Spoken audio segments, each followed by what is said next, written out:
Quick comments about a reference inverter.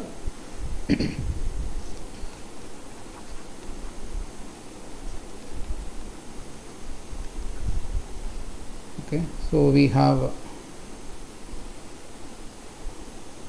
NMOS and PMOS. So this is connected to VDD. The source is connected to the ground for NMOS, and input is given here.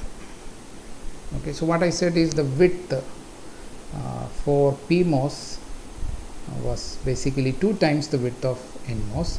So the size is basically denoted by 2. Here the size of NMOS is denoted as N.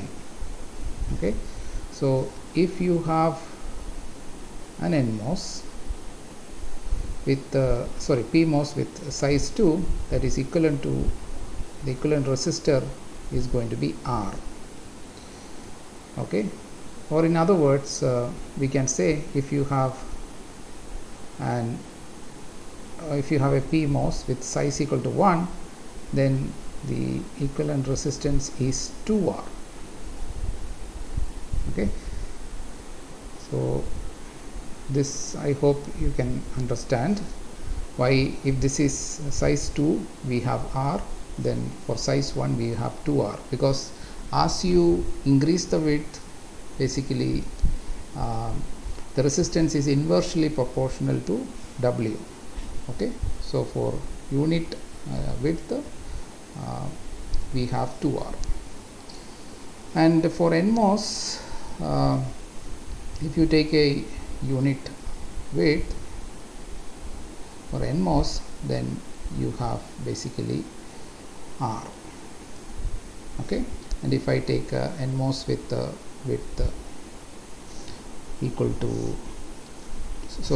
NMOS, so NMOS means no bubble, with the width 2, we will have a resistance which is basically R by 2. Okay, as the width increases, or in general I can say if I take a width of alpha, so for NMOS, if I take a width of alpha, so this is equivalent to a resistor which is R by alpha, comparing to the case where case of unit transistor. Unit transistor is the whatever is the width and length that we fix for unit transistor. If you take the resistance as R, then if you increase the width relative to that unit transistor by an alpha, okay, then its resistance will be divided by alpha. Similarly for PMOS, what will happen is if you have alpha here, then that corresponds to a resistance. For unit width, then we said that it will give you 2R, so this will be 2R by alpha. So this is the difference. Okay, so now with this understanding, we can go to the circuit of NOR 2.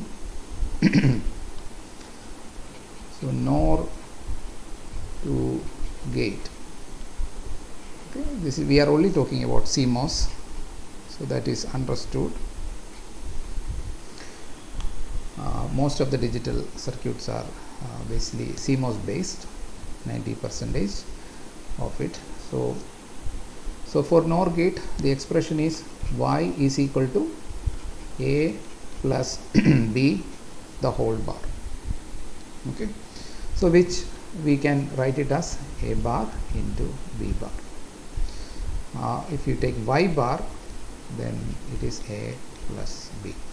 Okay, so this is the SOP form that we have, and we implement the PMOS part by looking at the SOP form of Y, and we implement the NMOS part of the circuit, that is the lower part of the circuit, by looking at the Y bar expression, because Y is equal to 1 when these SOP combinations are given at the input.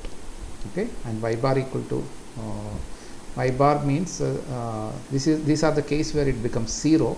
So NMOS we are using it to connect the output to 0. So if I start with the NMOS part, so then I will have two NMOS in parallel. So this is my A and this is my B. So both are connected to ground and they are connected together. So this will implement basically A plus B. Okay, you can make it 0, output can be made 0 by switching on transistor A or transistor B, any or both. Okay, so both ways you can connect that to 0. So we have implemented the NMOS part, which is basically looking at the cases where we need to connect it to 0. Output should be made 0 when either A is high or B is high or both are high. Now if we look at the PMOS part, which is the SOP or the min term is basically A bar dot B bar. So that means we need to connect the PMOS in series only when both of this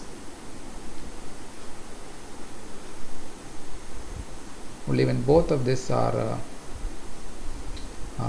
low. Okay, that's because A bar and B bar is there. We need to write here only AB because PMOS is getting on when it is A bar, right? When it is low.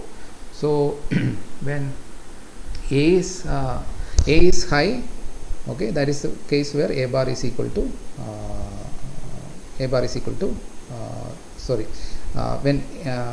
when A is low, that is when A bar is 1, and when B is low, that is the case where A bar is equal to 1. So when both A bar and B bar is 1, which means A is low and B is low, we have to connect the output to VDD. So this is basically the the way in which we are sizing the NMOS and PMOS transistor. Okay, sorry, this is the way we are connecting the NMOS and PMOS transistor.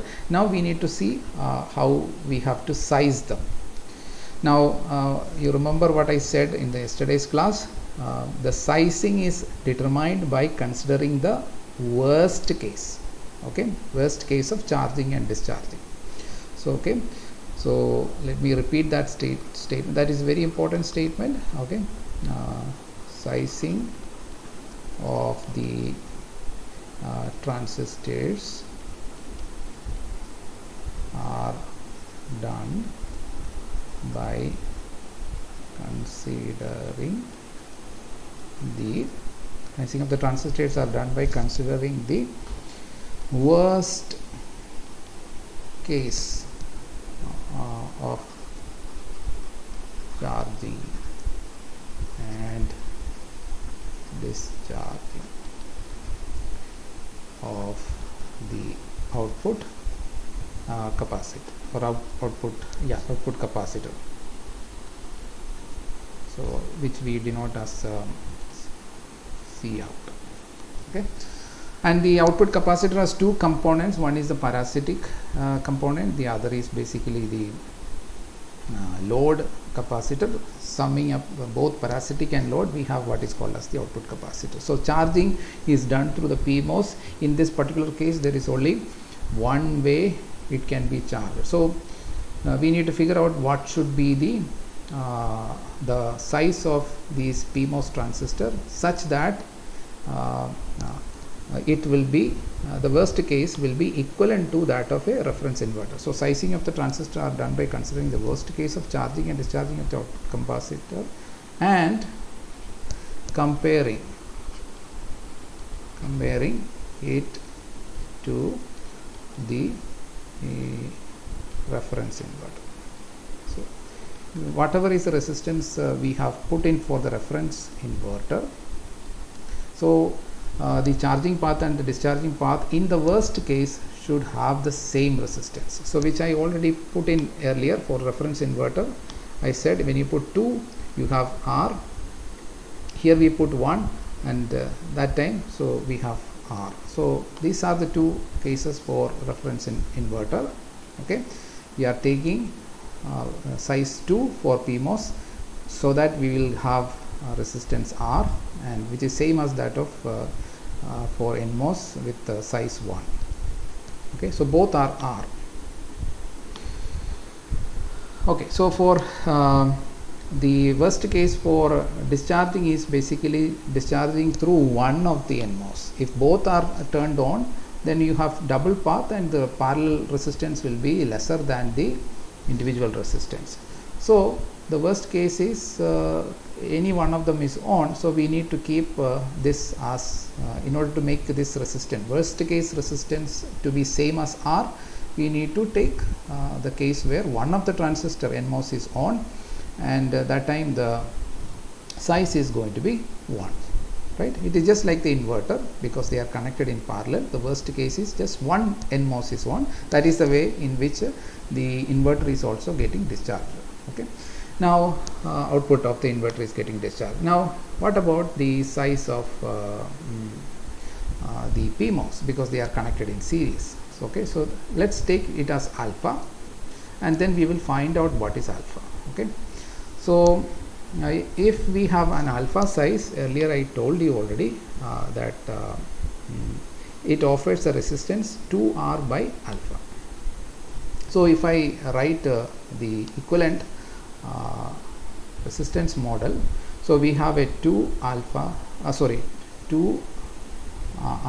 by alpha here, another 2R by alpha here. So they are connected in series. So this is equivalent to just one resistance, which is equal to 4R by alpha. And what is our demand? This resistance should be same as that of the inverter charging resistance, so which is basically R. Okay, so we can find out that alpha is equal to 4. Okay, so this is the correct approach in finding out the size of the PMOS in this case. So alpha is equal to 4. Okay, I hope it is clear now. So let's take another example. Okay, so let's take example 2.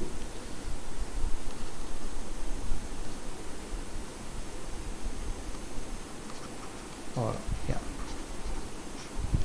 example say 2. So let's call this as example 1.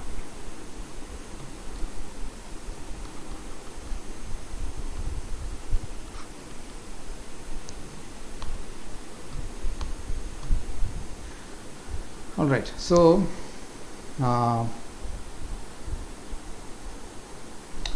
what is our expression? Let's take this expression, y is equal to a plus b c the whole bar. Okay, it is not any particular gate, but it is a general expression. So how can we design the circuit? So as I told you, we have the NMOS part and the PMOS part. If you really look at the circuit for NMOS part and PMOS part, you can see one relationship. One is the dual of the other. Okay, here for example A and B are parallel. Here the dual means A and B will be series for PMOS. Okay, so whatever is the circuit of NMOS, you have to take the dual of that. That is one way of coming up with the circuit to implement the function. So if you know how to implement one part, you can immediately find out by taking the dual. You can find out the other part. But if you want to find it out from the first principles, what you have to do is to find the PMOS part, you just apply De Morgan's theorem. So that will give you A bar into BC whole bar. Okay. And then you continue applying De Morgan's theorem, so that will be equal to A bar into B bar plus C bar. So this is basically the expression. Okay, A bar into B bar plus C bar. And similarly Y bar, I can consider it as A plus BC. Okay, so these are basically dual. Okay, Y and Y bar are basically complement of each other. They are like the dual of each other. Okay, so if you implement let's put the circuit here so that I can draw it conveniently. So the NMOS part, if I look at the lower part, so it has basically A in, so this is A in parallel with B and C in series.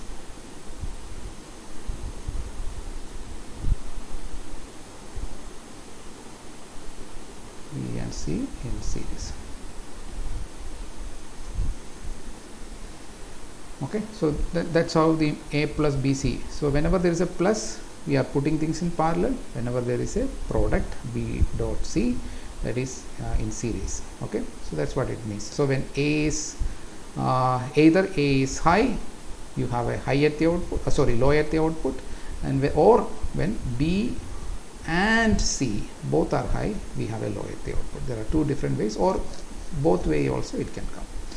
Now the dual of this you can take, or you can implement this function. So this is like A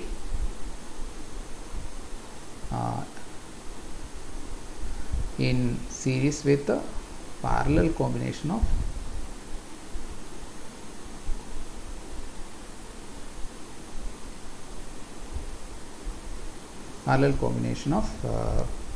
B and C. Okay, A.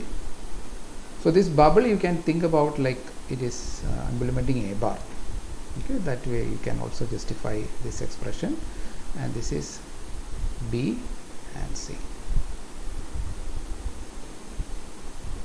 And so this is okay. So this is basically the dual circuit. You can see that here B and C are series, but in the top part they are in parallel, and BC series is in parallel with A, but here BC are in series with A. Okay, so and this is connected to VDD. Okay, so that is basically the CMOS circuit which implement A plus BC. Okay. Now again let's look at sizing. So how do you implement the sizing? In the worst case, for example, what is the worst case of discharging? That is like discharging through B and C. Okay, discharging through B and C. So when it is discharging through B and C, what should be the delay I should have? I mean the resistance for discharging should be R. So that means I should double the width of B and C compared to the unit or reference inverter. Okay, so whenever I have 2 here, I will have R by 2. So this equivalent thing is 2 resistors in series, one by R by 2, another R by 2. Okay, if it was 1, it is giving R. For NMOS it is like that. Okay, 1 means R, 2 means R by 2. So if I have 2 series NMOS means R by 2 because the size are 2, and that will basically give me one equivalent resistor that is equal to R by 2 plus R by 2 is R. Okay, now what about the other side? For A, the sizing, it can be just 1, right? Because if it is only flowing through transistor A, then discharging will have a resistance R if you keep the size as 1. So the size for A is 1. Okay, so that solves the issue. Now what about PMOS? How do we size it? Okay, so again we consider the worst case. Okay, so worst case correspond to it definitely has to flow through A, and then only one of B or C. That is the worst case. So when it is flowing through say A and B or A and C, then we should have a resistance R. Okay, so so if 2 transistors and series, it is similar to what we have done earlier. If you keep them size as 4, okay, if you keep their size as 4, then the equivalent resistance is going to be. So 4 means you have R by 2, and this will also be R by 2, and that way. And suppose if the worst case is going through A and B, then if you keep this also for 4, size 4, so then for R by 2 this way also will give. But if B and C both are on, we have a better case, so it's okay for us. Anyhow, the rise time is going to be reduced by that. But the worst case is what we are looking at while designing the width of these transistors, such that it will be comparable to the standard or reference inverter.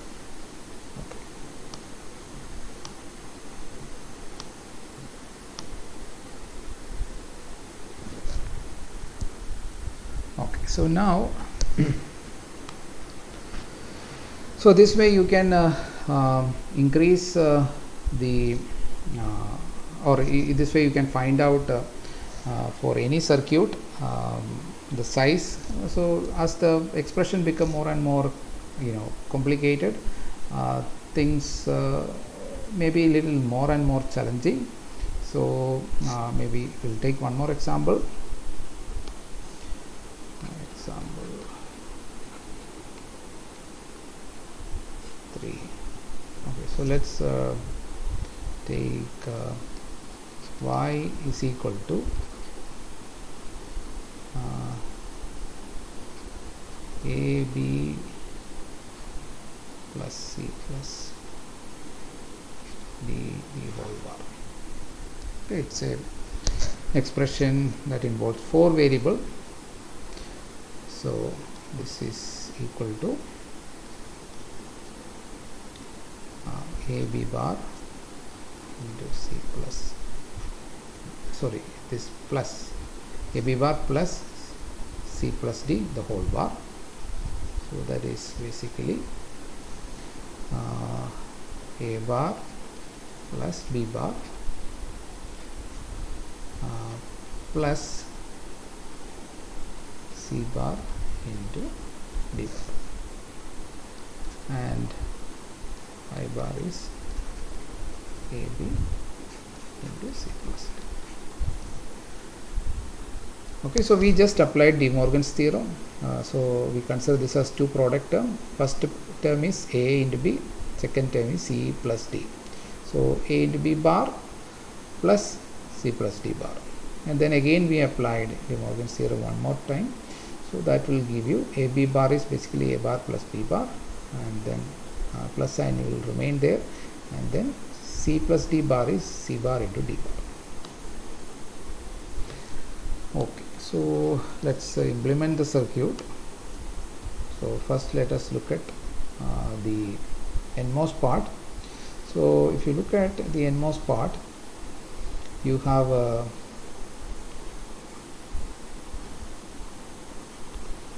A, B in series, A, B in series, that is in series with a parallel combination of C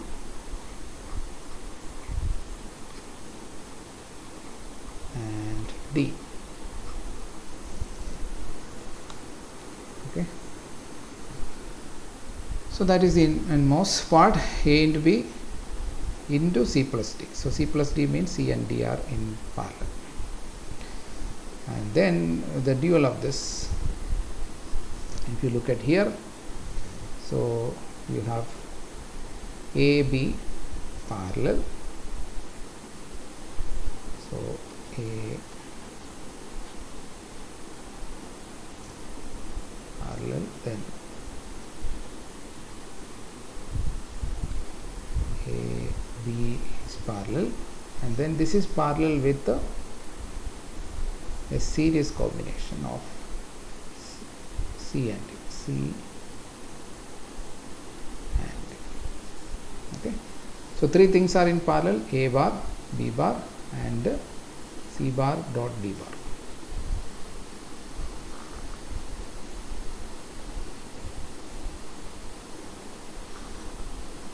Okay, so this is our VDD.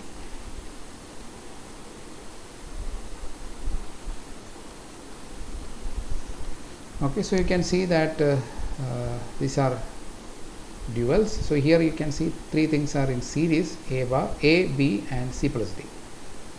So here you have they are in parallel, A, B and C into D. Okay, so now let us look at the sizing of it. So we have to consider the worst case. So the worst case is what? The worst case for discharging is basically discharging through A, B and C, or discharging through A, B and D only. Okay, so C is off and D is on, or C is on and D is off. One of this case is the worst case. When both are on, it is a better case or best case.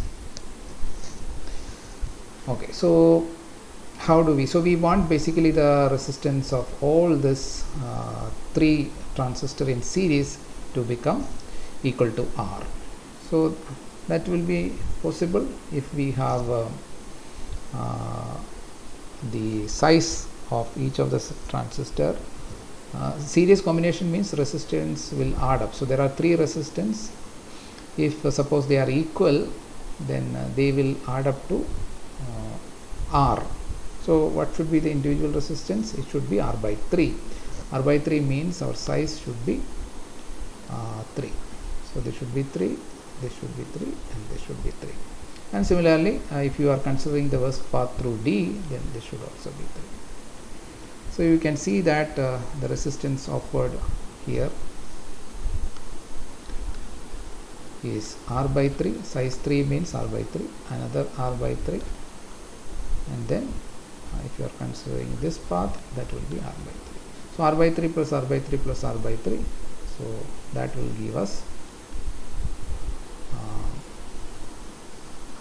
one resistance which is equal to R. That is what we have for the reference inverter. So the worst case is now mapped to that of the reference inverter. So we adjusted the size such a way that it will be matching to the reference inverter. Alright, so similarly, if you look for PMOS, then what is going to happen for the size?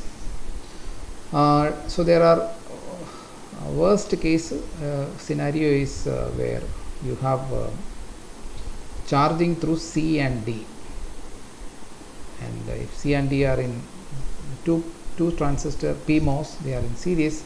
That means we need to keep them 4 as before. And what about the size of A and B?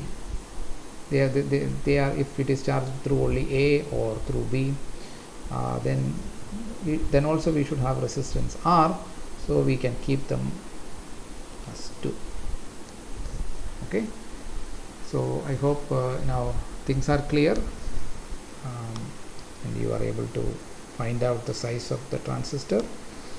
Now yesterday we have seen one thing, that when you increase the size of the transistor, the delay is not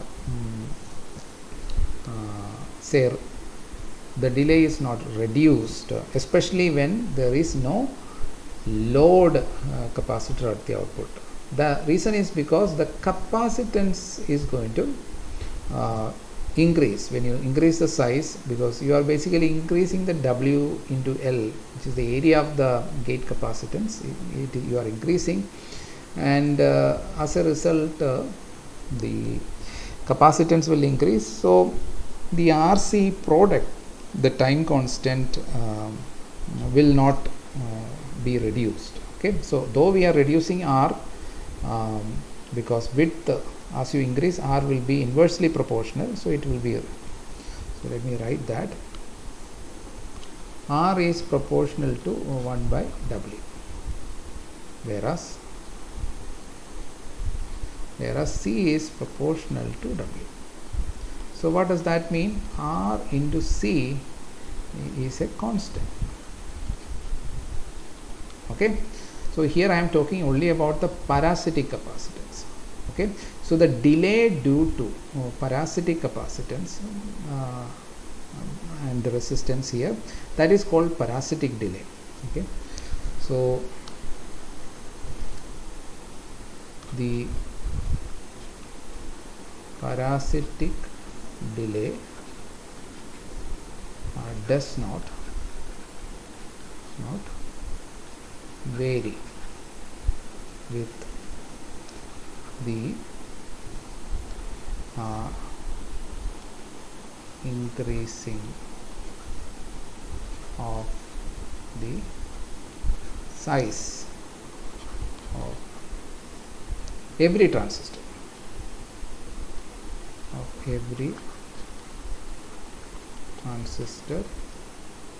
by an equal amount.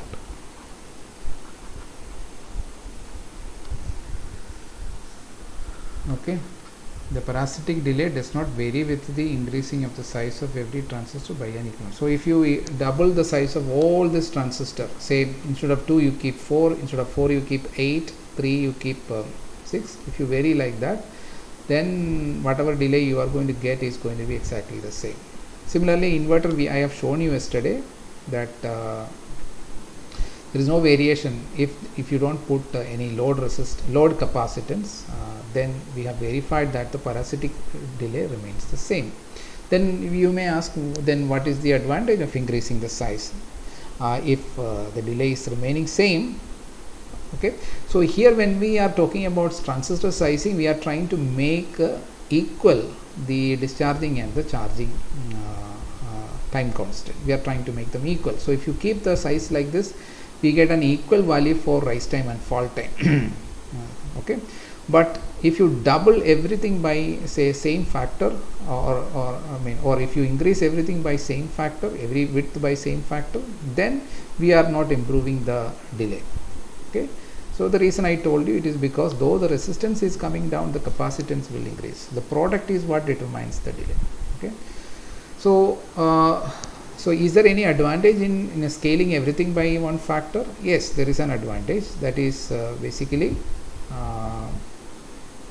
you can see that advantage when we have a load at the output. Okay, so when we have a load at the output, doubling the size of this transistor will help to reduce the delay. That also we have seen yesterday. So when you put a 30 femtofarad yesterday in that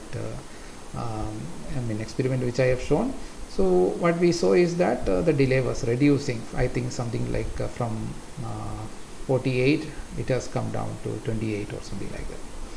Okay, so if there is a load resistance or load capacitor, if there is a load is mostly capacitor. Okay, it's a capacitance, so which is basically input capacitance of the other gates.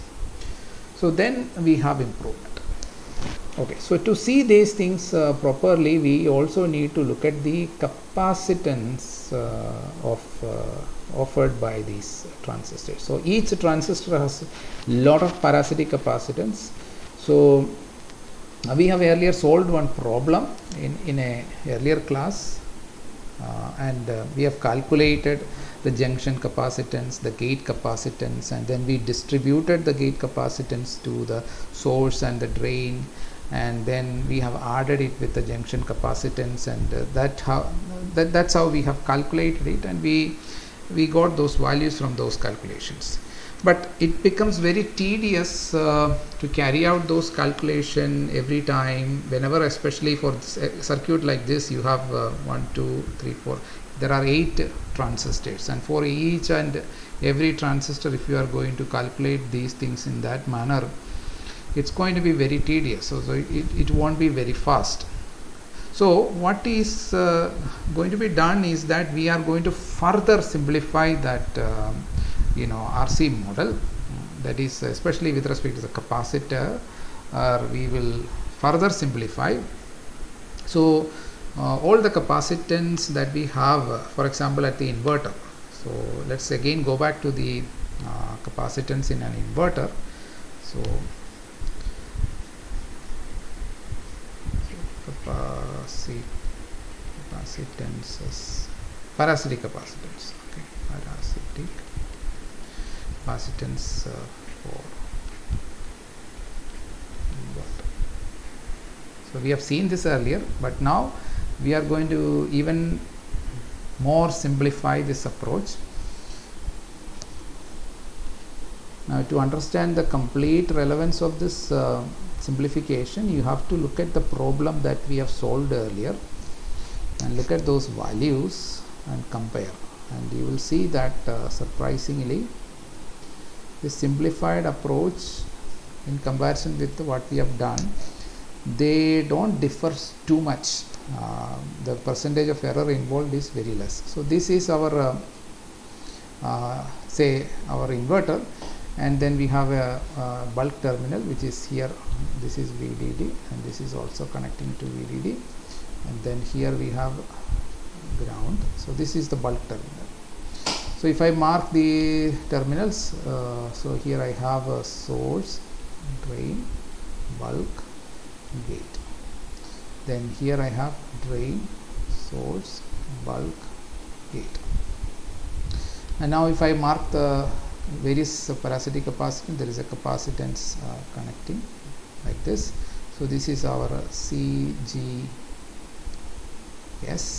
and then similarly we have, so the gate capacitance we have earlier divided it into two parts, CGS and CGD. So this is for PMOS, so I will put a P here. Then I have source to bulk, so this is our junction capacitor CSB for P, and then similarly CDB, and then we had one more capacitance which we did not consider much because if it is on, that capacitor won't be there. Okay, so there is one more capacitance between gate and bulk which is only applicable especially when the transistor is off. Okay, but if it is on, it is not applicable. Okay, so so for completeness I can put that also like this. Okay, similarly we have another 5 capacitor for the NMOS also, so which we will denote like with a suffix N instead of P. So there is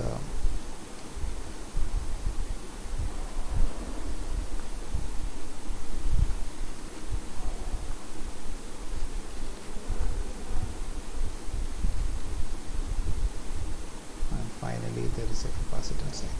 Okay, so these are the various capacitance, and what we did earlier was we ignored the earlier, so let me just write, earlier we ignored CGB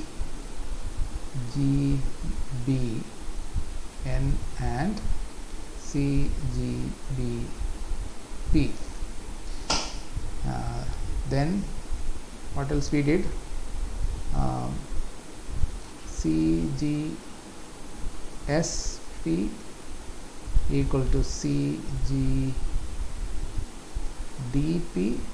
is equal to CG by 2 we have taken, and similarly CGSN equal to CGDN is equal to CG, which is the gate capacitance, divided by 2. So this we have done.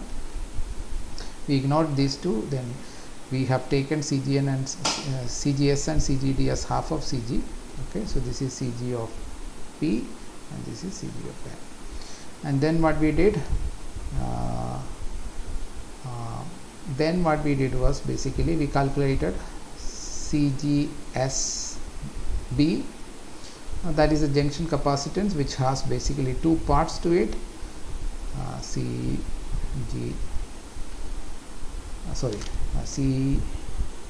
CGSB P was calculated by using a formula for junction capacitance which had basically side wall for P and C bottom for P. Okay, so this we have done. So similarly C DB also we have done like that. We considered side wall P plus C bottom P.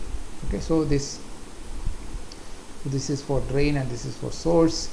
And then what we did, similar thing we did for PMOS also. So there was one problem that we did earlier, so if you can look at that again for clarity. So CSBN is, so here C side wall P, sorry, this would be side wall N plus C bottom N. Okay, so same thing for CDBN. Okay, so they are also two part. Okay, so this in general they can be different because the biasing will be different. So maybe I should put a dash here in order to distinguish these two. So this is side wall N with a dash and C bottom N with a dash. Okay, so this way we have found out, and then finally what we did is basically we said CD with respect to ground. This is a capacitance with respect to ground is taken as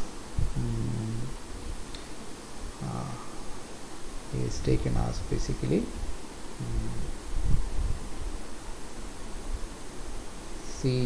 CGDP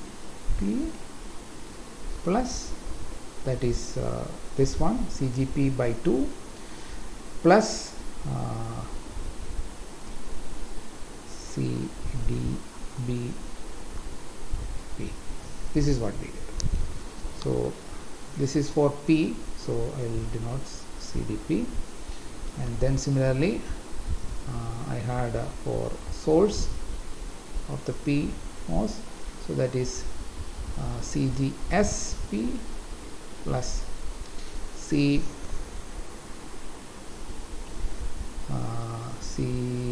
CSBP. Okay, so we found like that, and similar thing we did for NMOS also. So we got a simplified model. So let me just complete it. So this is CDN, that is CGDN plus CDBN N, and CSN is CGSN plus CSBN. Okay, so finally we had only 4 capacitor, if you remember. So, and all of them were connected to the ground. So this was earlier simplified in this manner.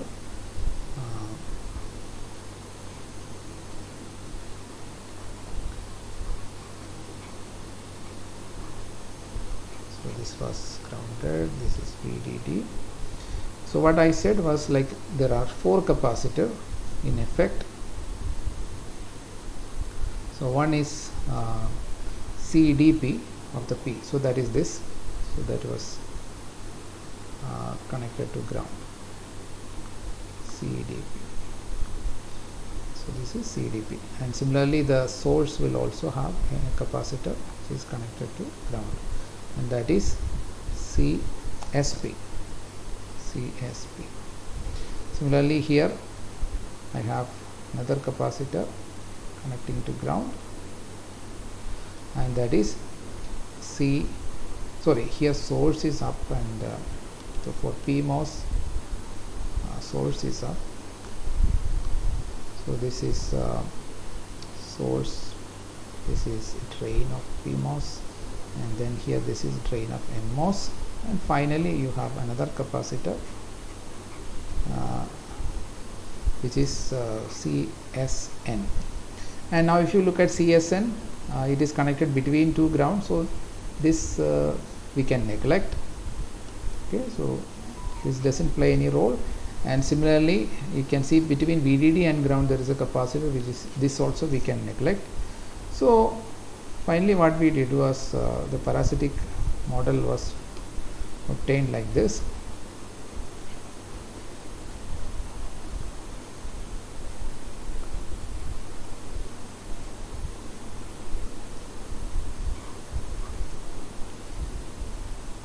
Okay, we had just one capacitor for the inverter, and that was basically CDP plus CDN.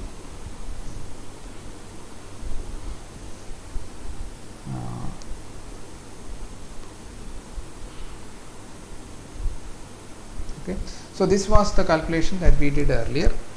Now if you look at this calculation, okay, the values that we get, okay, for example for CDP, what is the value that we get? So the two capacitor that we finally found relevant for deciding the parasitic delay was CDP and CDN. So if you take these two capacitors and compare it to the value of CG, okay, so there is a the gate capacitance, which was basically Cox into area of the gate. So if you compare it with that capacitance, what you will see is that this junction capacitance or this capacitance CDP has a very comparable value with respect to the gate capacitance of the NMOS, sorry, for PMOS, and similarly CDN will have a comparable value with that of the gate capacitance of the NMOS. So if I just look at that same problem, I will tell you the values that we got. We got the gate capacitance of PMOS as 21.6 femtofarad, and 21.6 femtofarad, and then CDP, and the gate capacitance for the NMOS as 10.8 femtofarad. 10.8 femtofarad. Okay, and what we got for the junction capacitance is for PMOS, the junction capacitance what we got is 24.1. So 21.6 and 24.1. Okay, so they are quite, they are not same, but there is an error, but still they are quite comparable. And similarly the gate capacitance for NMOS 10.8, if you compare with the junction capacitance, that is coming to be around 10.15. So 10.8 and 10.15, they are more closer. Okay, so this is a insight that we can use. Okay, so roughly they have the input capacitance, the gate capacitance and the junction capacitance have comparable value. So instead of going through the evaluation of all this capacitance tediously, taking all the process parameters, we can simplify this approach in much better way by the following method. So what we do is that again we will take the inverter, and what we are going to say is that this entire approach could be much simplified. Maybe there will be a slight error in this approach, but that error, as we have verified with the problem, that it is not much, but it gives a lot of simplification. So that is why we are using this. Now what we are going to say is that and I am going to put the sizing also. This sizing is basically 2. Sorry, there is a bubble here. It's a PMOS, and here this is 1. So I have this.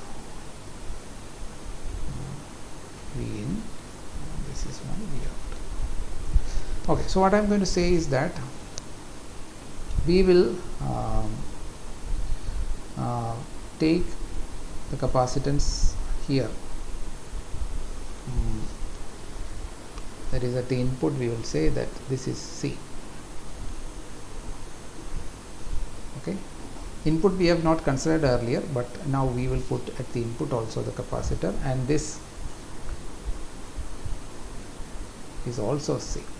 Okay, so this gate capacitance and this junction capacitance. So what we are saying is that the gate capacitance is entirely put in with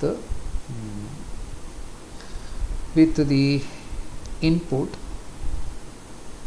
Gate capacitance is entirely put with respect to the input. Earlier we have distributed it to both drain and source, and then the junction capacitance, we are saying that they are exactly same as that of the gate capacitance. Okay, this is much simplified approach. Similarly, there is a junction capacitance here, so that is also taken as C. Okay, this is source. So if I denote the terminals, so this is source, this is drain, and then again drain, source. Okay, so this is a much simplified approach, and if the size is 1, and for size is 1 we are saying it is C. Now if I increase the size, that is the case with PMOS, so what I will do now is, like, this capacitor will be termed as 2C. Similarly, there is another capacitor here which is also, let me put it this way, this is 2C, and similarly here also 2C. So we are just scaling with the sizing of the capacitor, which makes sense, because the gate capacitance, for example, as you double the width, the area will be double, because L is constant, so L into W is going to be double with the doubling width, and therefore the gate capacitance will be same. Okay, so we are taking a lot of assumptions here. The first assumption is that gate capacitance is entirely at the input. Then second assumption is that the junction capacitance is entirely equal to that of the gate capacitance. Okay, if you compare the value, you can see that they are quite closer. Okay, so and they only depends upon the size of the gate. Okay, size of the gate is W into L. Okay, so when W is doubled, the capacitance will be doubled. So this way, if you look at, again, if you look at in this, this and this does not make any difference. So what is more relevant here is only the 4 capacitance. So in the case of inverter, you can redraw the circuit.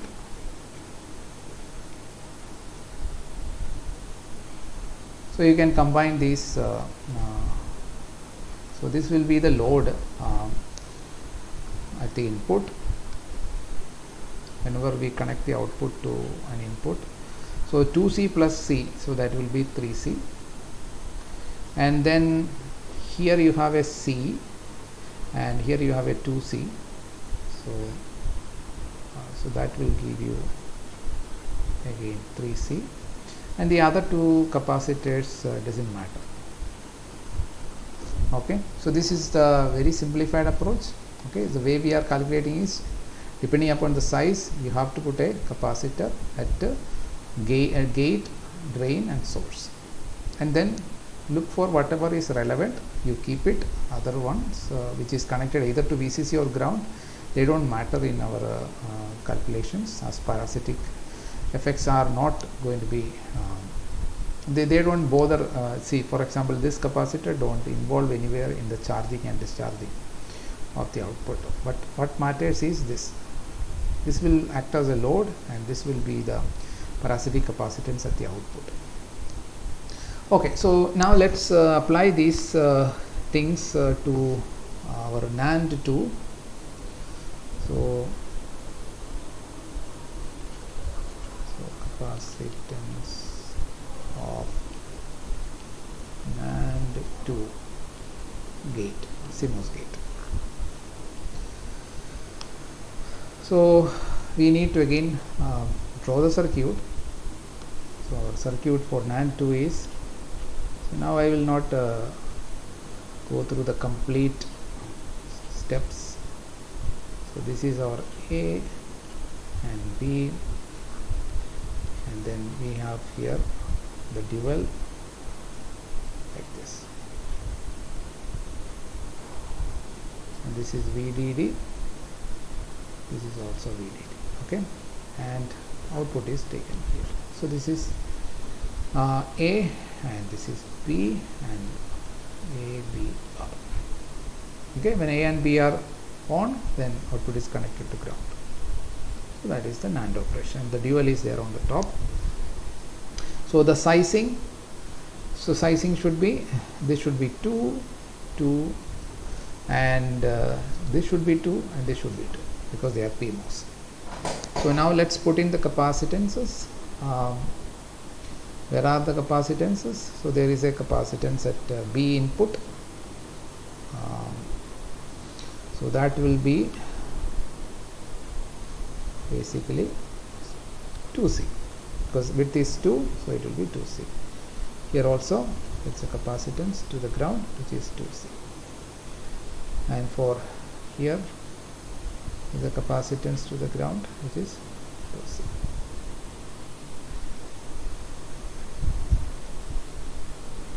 Those are the input capacitance. What about the output capacitance? The source of PMOS doesn't matter because it is going to be connected to VDD, but a drain of this. So there is a capacitance here which is 2C. Now, okay, this one also 2C. Similarly, the drain of NMOS, the top NMOS will have 2C. You see, it becomes much simpler if you don't have to calculate the junction capacitance if you take it as same as the gate capacitance and put it like this. Now this terminal is this point is a little special, and the capacitance here is going to be okay. So this is common to both the upper NMOS and lower NMOS. So you may think that 2C for the source of upper NMOS and 2C for the source of lower NMOS, and therefore 2 plus 2 I should put 4C, but actually it is only 2C. Okay, so this is something that we need to see. Now to see that, we need to go to what we call as the layout. Okay, how do we make these devices in the chip? So we need to fabricate these things in the chip. So when you fabricate these things in the chip, there are lots of process steps. We will see those steps in detail a little later, but one of the most important or critical step is what is called as lithography. So in lithography, we use lithography to transfer pattern into the substrate or the chip. There are a lot of patterns, like patterns means, you know, the size of the gate, where we should have the gate, where we should have the N plus region, where we should have the P plus region, where we should have the oxide region. So corresponding to each of these different regions, there will be a mask with which we will transfer this pattern into the the substrate while fabricating. So okay, so right now let us just take it as 2C, and then once we have this capacitance put in, we can go ahead and evaluate the delay for charging and discharging. What is going to be the delay? Because delay is going to ultimately depend upon the capacitance and the resistance value. So for example, if you consider the worst case, so worst case delay is what we use for finding the propagation delay. Propagation delay ultimately depends upon the worst case of charging and the worst case of discharging. So already we have decided about the resistance, so we can put in the value of resistance. So let me just put, if I have put an NMOS transistor, so discharging, charging, so let's look at charging. So this is VDD. So the worst case is only when one of the PMOS is on and it has size 2. Size 2 means I have resistance R, and then it is going to charge the capacitor here at the output. And what are the capacitors? So the total capacitor that it has to charge is going to be, there is a 2C here which it has to charge, there is another 2C which it has to charge, and then another 2C it has to charge. So 2C plus 2C plus 2C, that is basically 6C. So therefore the rise time, T rise, is going to be 6 RC. Okay, so that's an estimate of the rise time. Okay, we can use like 50 percentage point. We earlier used 0.693, which is basically natural logarithm of 2, but we have also seen that there is an additional thing in the waveform, that is initially there is a rising from VDD to some higher value due to the coupling between input and output, and to take into account of that duration, we can just leave the 0.69 RC and take it to be 1. So, and this you can define as the rise time. So this is when the waveform is rising from 0 to VDD by 2. Okay. So yeah, so for before rising there is a negative going, that's what I was talking about. So let me just draw that waveform. So ideally it should go like this. So 50 percentage point be fine, and that is basically what we call as 0.693. That time for 50 percentage is what we call as 0.693 RC. But practically what is going to happen is, as we have seen, is that there is a slight dip and then rising like this. Okay, so this 50 percentage point is going to be slightly more.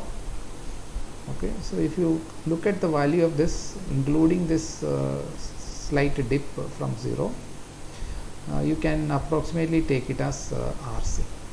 Okay, so instead of 0.69 RC, if you take it as RC, the 50 percentage point will include this initial dip, that will also be included. So that's why we are omitting 0.69 RC, 0.69 into RC, instead of we take only RC. Okay, so here R is resistance is R, and C is basically I should say C out. So C out is basically 6C, so it will be 6 RC. So that's about the rise time. Similarly, you can look at the fall time. Now if I do the fall time circuit, it's more interesting. So you have the output capacitor, which is still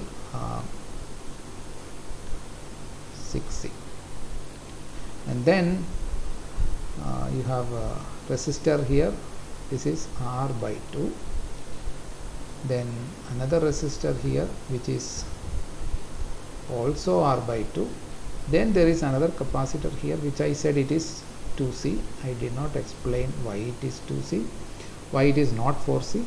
I'll come to that little later. For that I need to show you the layout. So this is our output. It is getting discharged. Okay, so we are looking at the time constant for this particular capacitor. Okay, now this we can estimate by using what is called as the Elmore delay model, which we have already done. Okay, so the Elmore delay model, if you do it, so what is going to be the value for, so we are looking at, so it is getting, this is basically discharging. Okay, when we studied Elmore delay model, we used basically the charging condition, but you will get the same delay, because we know from the network theory classes that whether a capacitor is getting charged or getting discharged, the time constant is same. So you can apply, you can take this network and apply the Elmore delay model as if this capacitor at the output is getting charged, and we are calculating the delay model. So that means you redraw the network like this. So this is your R by 2, and then you have 2C, then you have another R by 2 where you have 6C, and we are trying to evaluate what is the time constant at this point. Let's call this as say X, and this is Y, and this is where we give the input. We give a unit step here, and then we are saying that the output will rise like this, and the time constant is what we are looking at. Okay, and if you remember, time constant is defined as the point at which we have how much was the voltage? It was 0.632, right? 0.632 of the input voltage. Okay, so if this is 1, so instead of 1 we reach 0.632, that time is what we call as the time constant. Okay, so this is what we have earlier looked at, and if you evaluate what is the tau time constant for Y, what we will get. So what is the formula? If you there are two ways you can do the formula. One is by taking the resistors in the path, so R by 2, and what are the capacitors that will get charged? 2C will get charged, so 2C plus 6C. 6C also will get charged. Charging current will flow through R by 2 from input to that. Then we take the next resistor, that is this one, second R by 2, and then so what are the capacitors, which when get charged, current flow through this second R by 2? Only 6C. Okay. So that is basically R by 2 into 2C plus 6C is basically 8C, and this is R by 2 into 6C. So this is 4, and this is 3, and you have 7 RC. So 7 RC is what we can calculate as the T fall. So T fall is 7 RC. So for NAND 2, comparing it with the rise time and fall time, I mean using the model that we have used for finding the capacitor and resistance, we can come up with the rise time and fall time of a NAND 2 like this. Okay, so let's do one more example. So this is the worst case. Okay, we are considering the worst case scenario equivalent circuits. Okay, there are better case than this, where both for example for charging, both transistors are getting on. In that case, basically R will come in parallel with R, and if R will come in parallel with R, this will be R by 2, and this T rise is going to be just 3 RC. Okay, that is a better case, but propagation delay is ultimately determined by so this is 50 percentage, so TPHL and TPHL. So I should write it like that. This is basically, this is rise means TPLH and TPHL. Okay, discharging is TPHL, charging is TPLH. And propagation delay is basically sum of these two. So TP, so TP of 2 input NAND gate is TPLH plus TPHL. So that is basically HL and LH.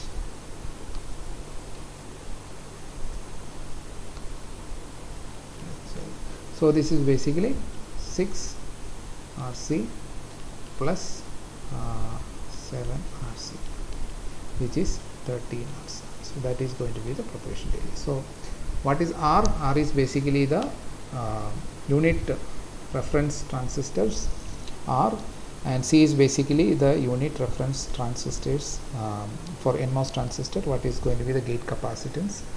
Okay, so let me write that also. Where R is the resistance of the NMOS or PMOS, transistor in the reference inverter, and C is the CC is the gate capacitance. Gate capacitance is easy to evaluate. Just multiply Cox with the area of the gate of the which transistor? NMOS, not PMOS, because PMOS in the reference transistor has double area, so that will be taken as 2C. So C is the gate capacitance of the NMOS transistor in the reference inverter circuit. Okay, so this is how we will estimate the delay of logic gates. So the parasitic delay. Okay, these are all parasitic delay because I have not introduced any load at the output. Load capacitance are not introduced. All the capacitance are due to the parasitic capacitance. So therefore we call all of this as parasitic capacitance. So maybe it is better I put the title itself as parasitic capacitance of NAND to gate.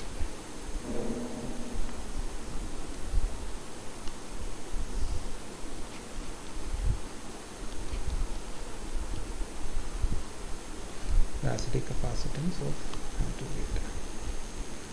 Parasitic capacitance we found, and also the delay also we found. So parasitic capacitances and parasitic delay.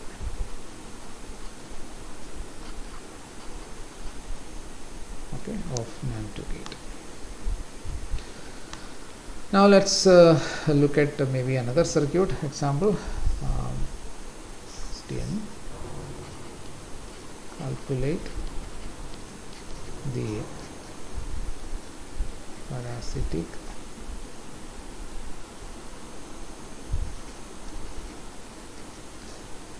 delay of NOR 3 CMOS circuit. Calculate the parasitic delay. So we need to draw the circuit, put size the transistors, and then find out the capacitances at each node using that simplified model, and then look at basically. Okay, I think when you consider the delay, propagation delay, I have to divide it by 2 also. So I forgot to do that. So TPLH plus TPHL divided by 2. So that is how we defined it earlier. Let us do that also. So that will be 6.5 RC. So that will decide the clock frequency.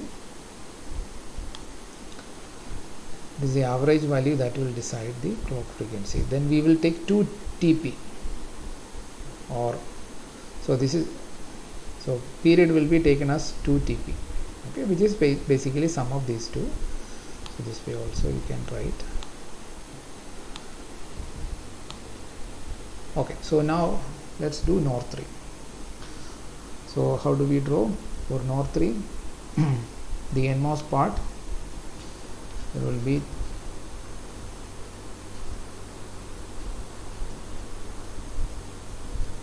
three nMOS in parallel.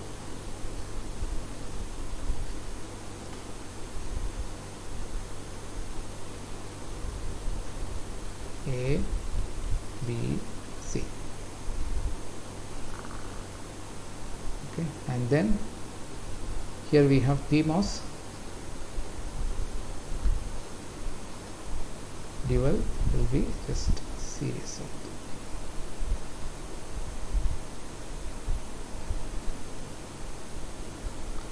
Again A, B and C.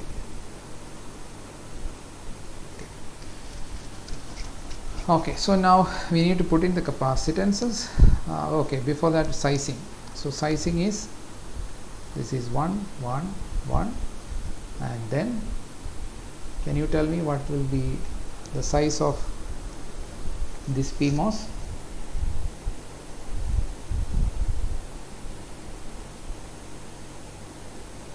Anybody? So there are 3 resistors in series, and the total resistance should be R. So you can, if you have difficulty, you can take it as alpha. And what does alpha give? Alpha gives a resistance. Alpha will give a resistance. What is that? It is going to be 2R by alpha. That is a resistance. So 2R by alpha, 2R by alpha. So this should be equal to one resistance R. So which means that 3 into 2 R by alpha is equal to R, or we can say alpha is equal to 6. Okay, so this is how we find out 6. So if you put 6, you have R by R by 3 resistance. So this will become R by 3. R by 3, R by 3, R by 3. So sum of these will become R. Okay, so once you get the sizing, then it is easy to put the capacitance. Okay, so what are the capacitance that we have for charging and discharging? So let me consider the case of charging. So first of all, let me draw charging case. Okay, so you have 3 resistance like this, and then the output capacitance.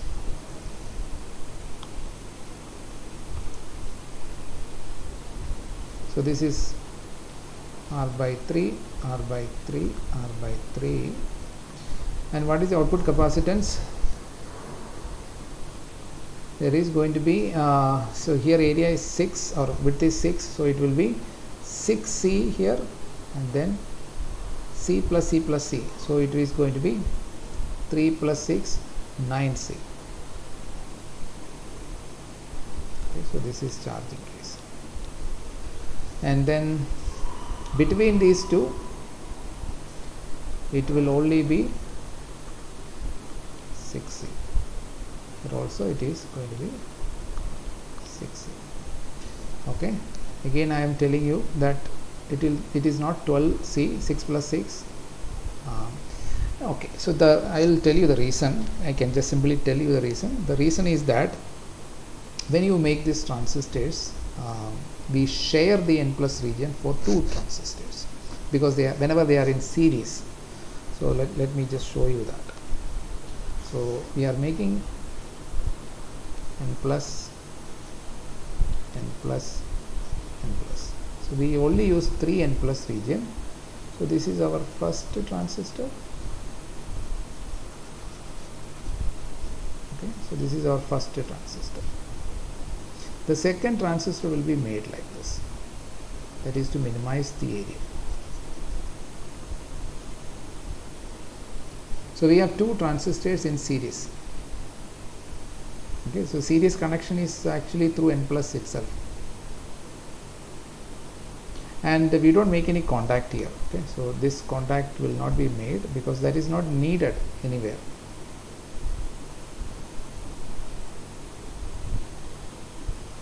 Okay, so if you look at this PMOS, the upper part is basically, so this, if this is connected to VDD, so I can put one more. There are 3 transistors.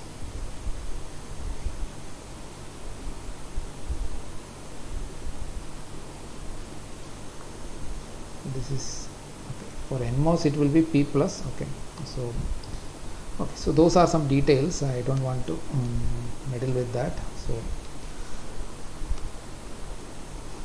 So I hope you can follow the concept here.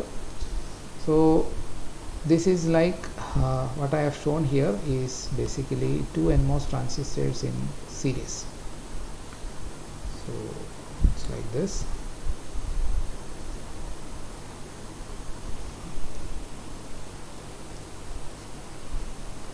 This is the first transistor, and then this is the second transistor. Say this is our drain, then source, drain, and source, and this is connected to ground. So this we will connect to ground, and this we will connect to VDD, and the gate is here for A and B. These are the gate. So this connection is not through wire. It is basically a shared n plus region where there is no contact to the external world. Okay, so there is only one n plus region, and the junction capacitance there is going to be only one. If we had separated it out instead, so if you have separated it out, then the case will be like this. This is n plus, so this is our first transistor. Then we have to make a contact. So this is one transistor, and then second transistor is here, n plus, n plus. Okay, now we have to connect through a metallic wire these two in order to make them in series. So this is an alternate way of doing it. So if you do like this, then for example here, if you do like that, the capacitance that you need to put in here will be 12C. Okay, this will become 12C if they are not shared. But mostly, or all the time, we want to reduce the area, so we will always share the n plus region for 2 transistors which are in series, so that we don't need to take 12C, we only need to take 6C, because there is only one n plus region and the junction corresponding to that, which will offer a capacitance equal to C or 6C depending upon the width. Okay, so width is basically in the other direction, we are not showing it here. So depending upon the width, that capacitor will scale up, because the area of the junction will also scale up like this. So that's basically the idea why we put 6C instead of 12C. Okay, so now we have got this model. So we have wrote the output capacitance as 9C, 3 coming from 3 NMOS, C plus C plus C, and then a 6C coming out of the drain of the PMOS, which is the lower PMOS. So that is 9C, and then we have 6C, 6C as it is shown here. So this is the worst case for charging, and then if you apply the Elmore delay, we can find out T P LH. What is it equal to? So you can look at this R by 3, the first resistance. All the capacitor will get when it gets charged, current will flow through R by 3. So 6 plus 6, that is 12. 12 plus 9, that is 21 C. Then R by 3. When you if you look at R by 3 in the path, so only these two capacitor, so that is 15 C will get, when it gets charged, current will flow through R by 3, and then R by 3 into 9 C.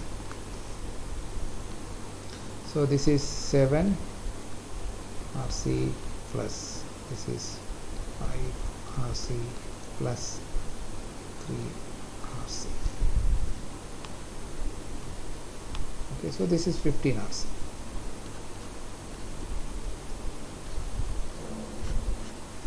So that is going to be the rise time.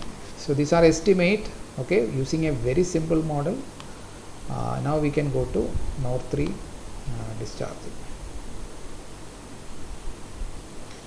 So looking at node 3 discharging,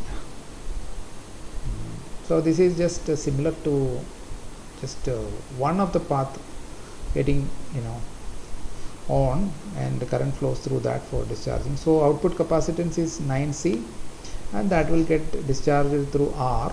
So we can even write it quickly. TPHL, high to low transition, is resistance is what? Resistance is R into 9C at the output. So that is 9 RC.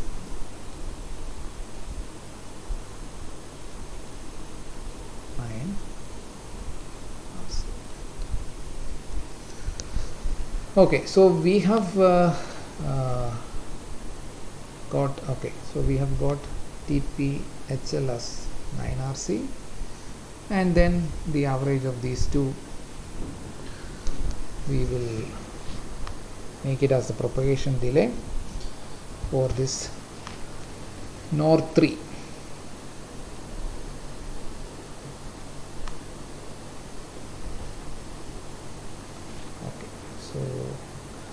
So in the remaining time, let me tell you a little bit about the layout. So let me start with the layout of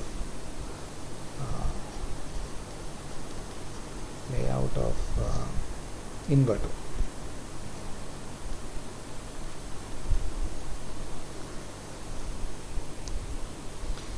Okay, so in order to create, so whenever we discuss about layout, we are actually looking the fabricated device from the top. Okay, from the top of the wafer, we are looking from the top because the device is going to be made on the surface, on the top surface of the wafer. Okay, wafer will be divided into so many dies. Okay, so if you have a wafer which is usually something like this, is circular disc, which is very thin, but the radius is approximately 30 centimeter. Mostly this is a standard size. There are other sizes also, but 30 centimeter is like a very standard size. And this entire wafer, maybe a N plus, a P material, and this will be divided into a lot of sub regions. Okay, and each of this rectangular portion we make a similar IC. So a wafer may have hundreds of IC. Okay, so if you look at one of this region, so that is where you make one IC, and then It is the same circuit you make in all this different square or rectangular region. Okay, that is how we do the batch processing. That means same circuit is made in large number of duplicates are made at a time, and that reduces the cost. Batch production reduces the cost because same effort is going because it is a repetition of the same thing for each, and this one block is what we call as die. So the entire thing is wafer. A wafer is very big, but one wafer will be divided into hundreds of smaller regions where we make the integrated circuit, a digital integrated circuit now we are looking at, and that is repeated in each of the square. And usually when you complete one wafer, so hundreds of chips will be there, but sometimes not all the 100 chips will be working properly. So you need to test them and see whether they are working, and whatever is passing the test, that will only be marketed out, sold out. Okay, so this die, each die will go through same process for the entire wafer. Each die one by one will go through this process. So relatively the wafer will be just shifted so that the process can be done in the next die, and this will be successively done, and the entire wafer or all the dies will be going through the same step one after the other. Okay, so as I told, there are various steps in which each die will go through, and most important part of this, the critical part or the most costlier part, is basically called the lithography. And so in the fabrication of the circuit inside one die, it is common that say some 40 times lithography is done nowadays. Okay, but we will not go into that much details, but we will look at the way in which you can fabricate a MOSFET, N MOSFET and a P MOSFET, okay, or a CMOS, N MOSFET and P MOSFET together, how we can make, or individually how you can make these transistors. So there are various steps. I will take these parts in little more detail later, but now I just want to do the layout. So we know the circuit, so the circuit will give us the connections that we need to make. So again, I'm going to draw the inverter circuit.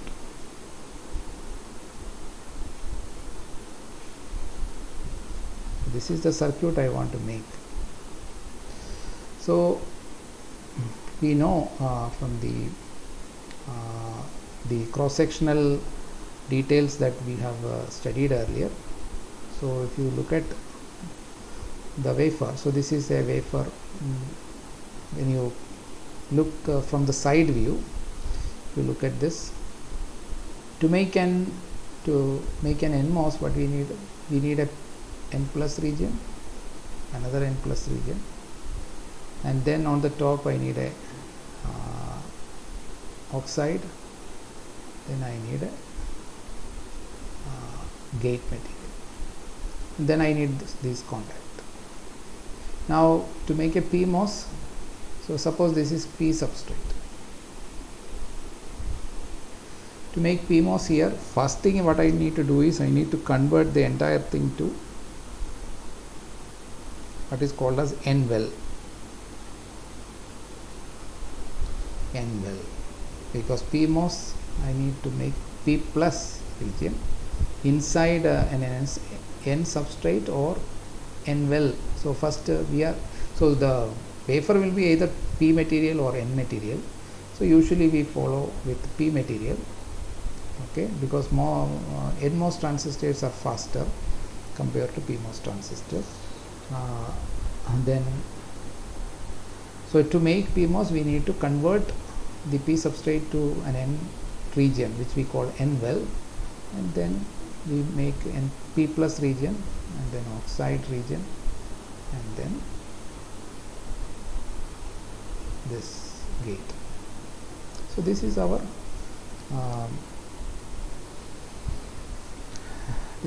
basically the PMOS, and this is our NMOS, and the bulk is basically taken a connection from here. So this is the bulk for NMOS.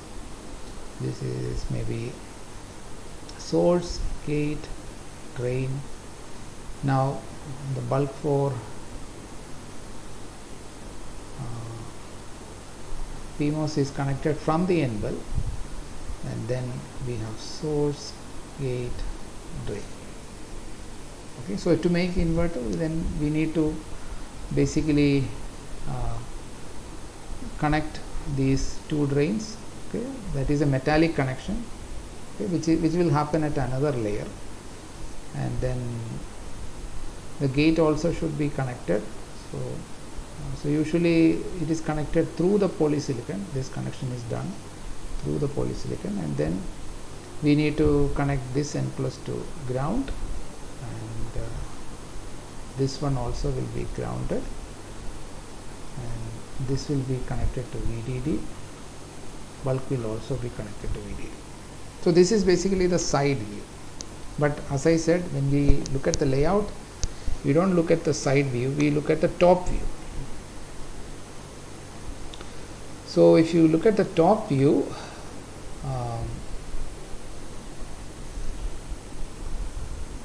what we are going to see, so there are multiple ways you can arrange the transistor. So let me just first of all, let me just arrange the transistor.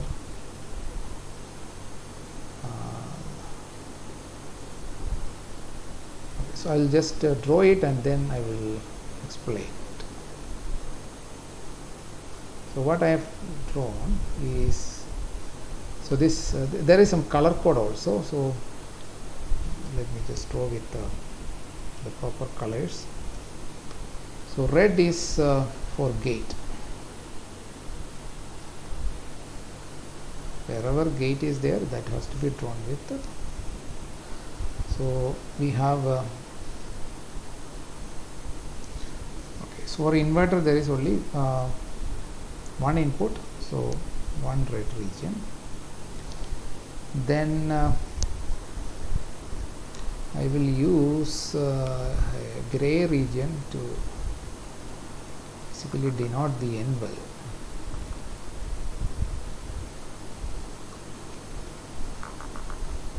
So this is my N well.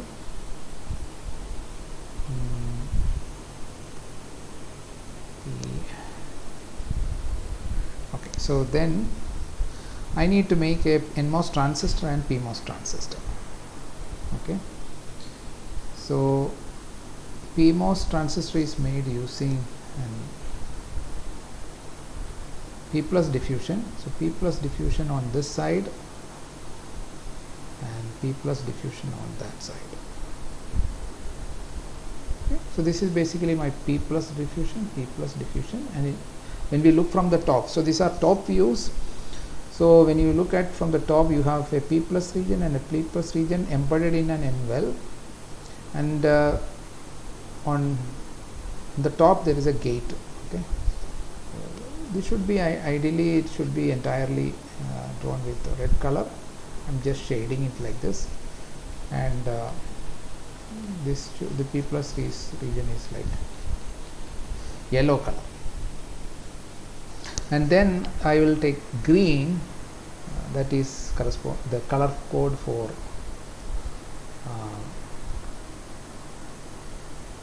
so green.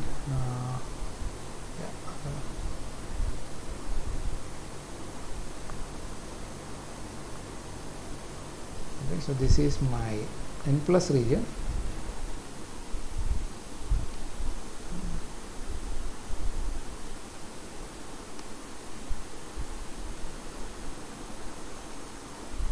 So this is my N plus region. Okay. So now to make an inverter, what we need to do, so we need to connect VDD. So VDD is connected with, there is a rail on the top which is blue color.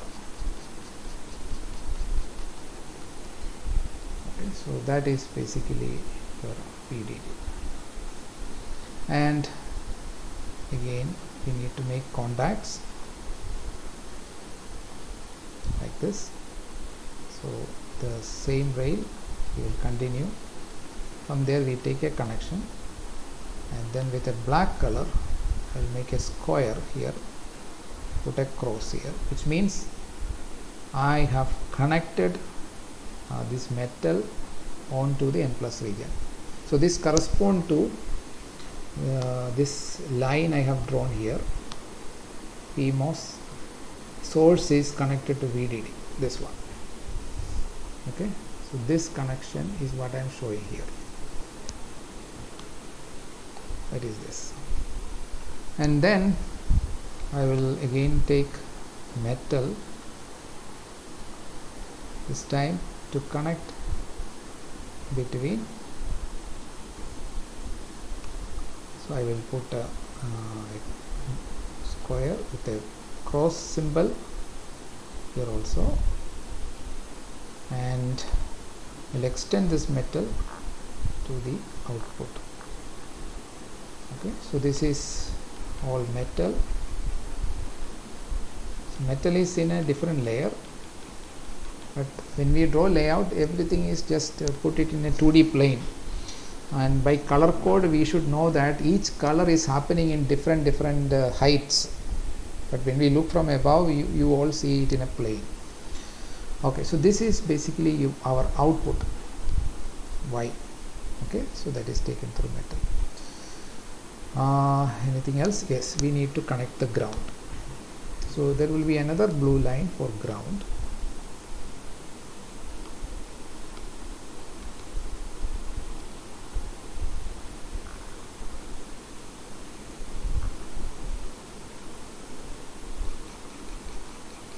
Okay, so this is our ground,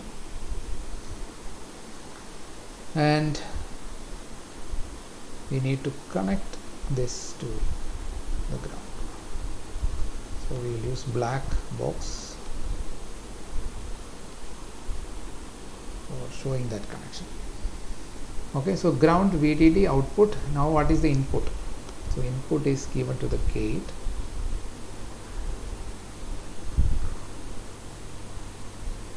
So this is a polysilicon material, okay, that is shown in red.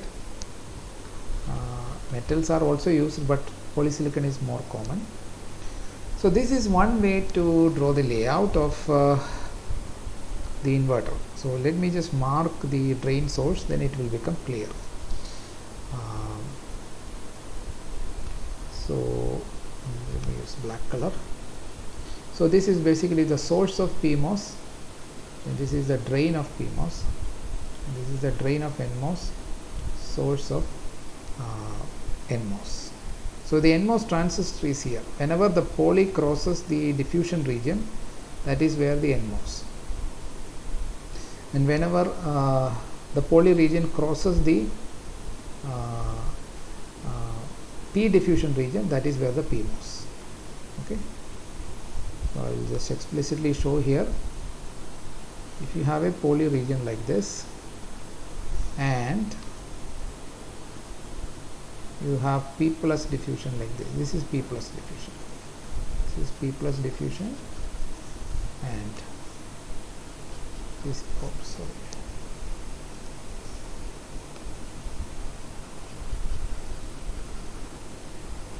Okay.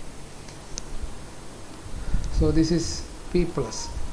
Is denoted with the yellow, and red is poly. So this is gate. So we have 3 terminals here. So this is from the top we are looking. So the length of the device is basically, this is the length, okay, and width is basically this. Okay, so this is a PMOS transistor, and everything is inside an N well, which I told you. Because okay, I have not drawn the drain. I have not drawn the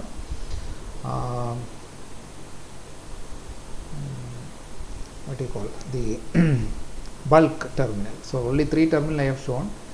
So it is instructive to draw the bulk terminal also. So to connect the bulk, you can do one more contact here. Okay, so like this. So similarly I can draw the bulk terminal for NMOS. So what you need to do is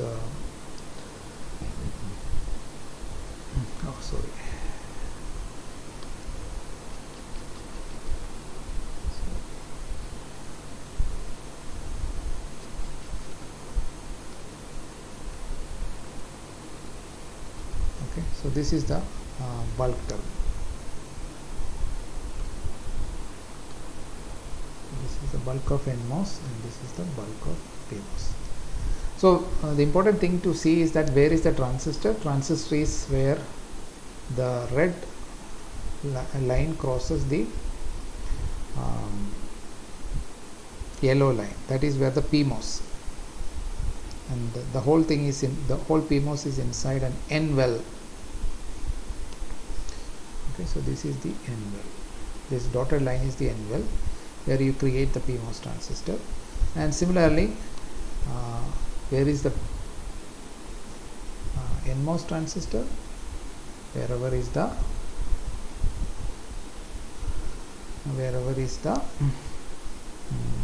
red line crossing the green.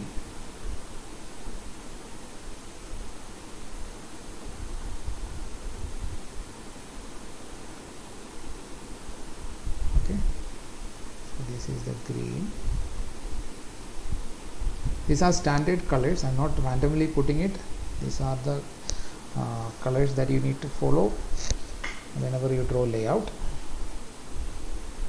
So here we have N plus region denoted by green, and then there is a gate material which is shown here. Again, we can see the length is this.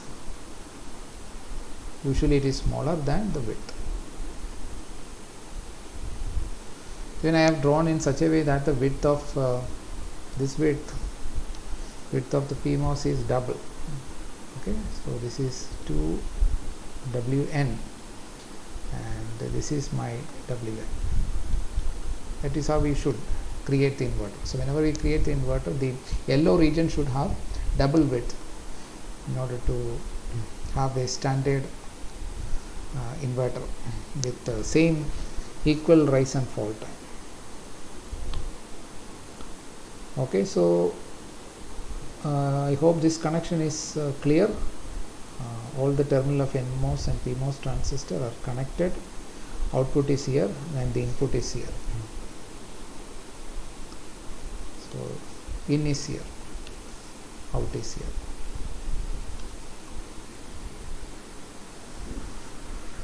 Okay, are you all with me? So this is the inverter layout. This is one way to draw inverter layout, where we have kept the transistors horizontally aligned. Both NMOS and PMOS are horizontally aligned. Okay, the length is horizontally aligned, but you can draw as we have drawn in the circuit diagram, where the length is put vertically. So that way also you can. So try drawing the layout following this color code such that the transistors are aligned vertically. Okay, so that is an alternate way. So, and there are some advantages and disadvantages in following certain alignment. Okay, so we will continue this in the next class, tomorrow's class.